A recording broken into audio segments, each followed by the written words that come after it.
ये सुबह के बज गए हैं, सुबह के नहीं 11:30 का टाइम हो गया, लेकिन 12 ही बजने वाले हो गए दोपहर का टाइम।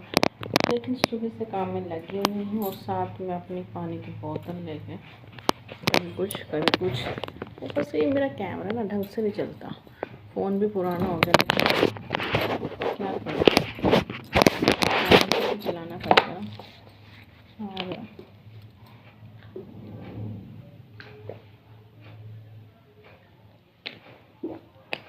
पानी भी लेती हूँ, भले ही थक गई काम करके, लेकिन पानी प्यास नहीं है।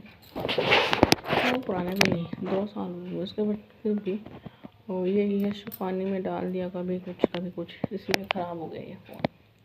तो आज फिर मैंने अपने स्टोर को ओढ़ रखा है और अपनी परंपरा को निभाते हुए मैं स्टोर को सारी सर्दियाँ नहीं उतारूँगी, क्योंकि मुझे पता है जिस दिन मैंने नहीं उतार दी उस दिन से मेरा सिर दर्द शुरू हो जाएगा। 2-3 दिन अब रहा था, भगवान बचाए मुझे ऐसे दर्द से। और अब बाकी का काम तो हो गया, खाना पीना हो गया सबका और झाड़ू पोछा, लेकिन मेरा धोबी घाट चला हुआ है। 3-4 दिन हो गए लगातार सर्दियों के कपड़े धो रही हूँ सबके। अभी भी मेरी वॉशिंग मशीन ऐसे घूम रही है जब सब। अब भी इस बेड में एक तो चीज़ भूल गई, कंबल के कवर वगैरह वो रह गए हैं। मैंने अपने निकाल दिए कपड़े और यशु के निकाल दिए। अभी भी यशु के पापा के आधे कपड़े निकालने, आधे रखे हुए हैं जो बहुत ज़्यादा मोटे हैं बाहर। जब ज़्यादा सर्दी होंगे तभी निकालूंगी, क्योंकि मेरे को फिर वो बाहर निकाल के रखूँगी कहाँ। इतनी बड़ी तो मेरी अलमारी भी नहीं है, वो भी पहले भरी पड़ी है सर्दियों गर्मियों के कपड़े से, और ये अलग से रखने पड़ रहे हैं अब स्टोर में। और अब जो मेरे थोड़े से और कपड़े तो वो धो रखे हैं, डाल रखे हैं। उसके बाद किचन में खाना वाना तो सबका हो गया था, बर्तन पड़े हैं वो साफ़ करने हैं, और उसके बाद दोपहर का खाना भी बनाना है। पता नहीं क्या खाएंगे आज, पूछूंगी, क्योंकि आज वो फ्री हैं तो घर पे थे, लेट हो गए थोड़ा खाना खाया उन्होंने। और आज तो मैं देखो लगी पड़ी उनके चक्कर में लेट हो जाती है जिस दिन। ये तो सुबह मैं रेडी हो जाती हूँ नहा धो के, तो नहा तो ली थी लेकिन रेडी होना मेरा बाकी था थोड़ा सा।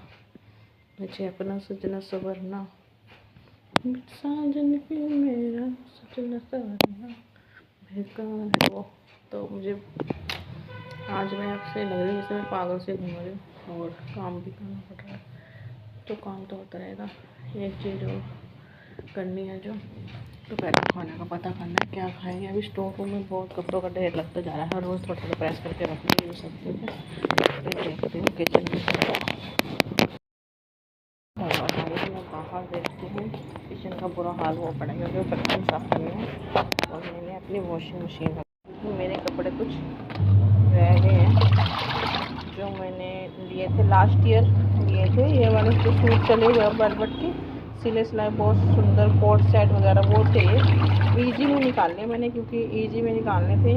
गंदे तो थे धोए हुए रखे थे, इसलिए देखो पानी भी साफ़ पड़ा है, गंदे नहीं हुए, साफ़ पड़े हैं, धुल चुके हैं। बस सब पानी निकाल देती हूँ, फिर देखती हूँ उनको। बनाया हुआ है अपना, ये देखो ये इधर सब कपड़े ये वाली मैं नॉर्मली इन दोनों तारों को हर रोज़ भर के रखती हूँ। मोस्टली गर्मी में होता है खाली रहती है, वरना भरी हुई होती है हो जाए। ये देखो कीचड़ के छींटे यहाँ तक, इसे किस हिसाब से किसी ने गाड़ी चलाई है, भगवान साफ करके झाड़ू पोछे करे हुए। देखो कीचड़ के छींटे दिखाई दे रहे हैं, क्योंकि ये देखो शीशे पे भगवान, क्योंकि बाहर जो है ना, बाहर ये देखो कितनी गंदगी हुई पड़ी है। ये कीचड़ के छींटे इतनी ऊपर से फिसल कर हमारे घर के अंदर आ गए। ये कोई गाड़ी वाला मेरे को लगता है फिसल गया होगा, तभी हुआ होगा ये हाल हुआ पड़ा है बाहर, और छींटे अंदर तक। शुक्र है यहाँ कोई बैठा नहीं था, मैं नहाया नोया सब बेकार हो जाता। मोस्टली मैं ही बैठती हूँ रूम में। अभी मैं बैठी थी टेबल में, इधर बैठी थी बाहर थोड़ी देर 5-10 मिनट के लिए, तो मैंने कपड़े डालना और देखती हूँ मम्मी कह रहे हैं, मम्मी के अपने कपड़े निकाल।